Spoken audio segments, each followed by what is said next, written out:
So the first piece of work that we're going to talk about is some work that we did with the Frimley ICS around their children and young people's mental health crisis pathway.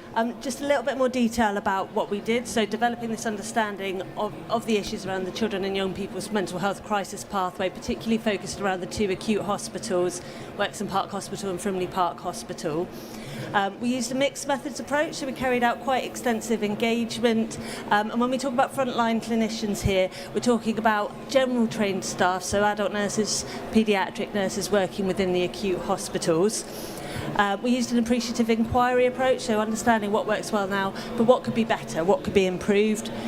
We carried out a review of clinical case notes, and we mapped out the services available to children and young people for children and young people's mental health and wellbeing services across the three different. Further themes, so there was a general acknowledgement that A&E isn't the right service to go to when you're in a mental health crisis. Obviously, if you do have a physical need, then that is the right place, but quite often families are feeling stuck and not knowing where else to go, and you know that you can get seen by somebody if you go to the acute hospital.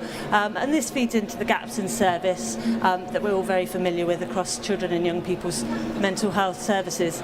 Another theme that came out and comes out quite heavily in the literature as well is that children and young people's mental health and wellbeing systems are really complex to navigate, and I think you'll hear that from anybody that has access to these services. It is challenging, and there is a lot of variation, and they change quite often.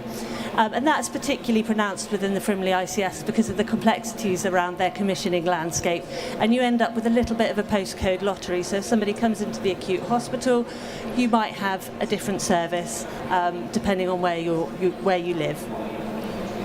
Having to tell your story more than once, this is a really common theme that comes out in any piece of work around children and young people's mental health. I think the NHS Youth Forum mentioned it in some of their research yesterday. So seeing lots of different clinicians or professionals, and each time having to tell your story from the beginning again.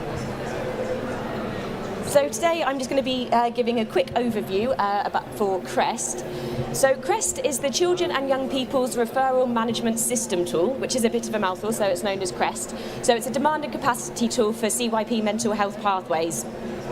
It's basically a strategic tool that can support your local intelligence, and it's been used in successful business cases, thinking about new services, what they could look like and what capacity is needed to meet the needs of the population. Quick summary of CREST. So there have been various iterations of CREST over the last few years. So we've been working in partnership with the National CYP Mental Health Team. They've commissioned us again for 2022-23 to do some further developments of the tool.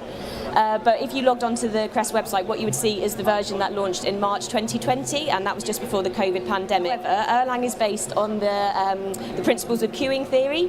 Queuing theory is actually, it's around the waiting times. So Erlang is used in call centres, for example, telephone exchanges. However, for the purpose of this, it can also be applied to healthcare settings, and that's what CREST is based upon.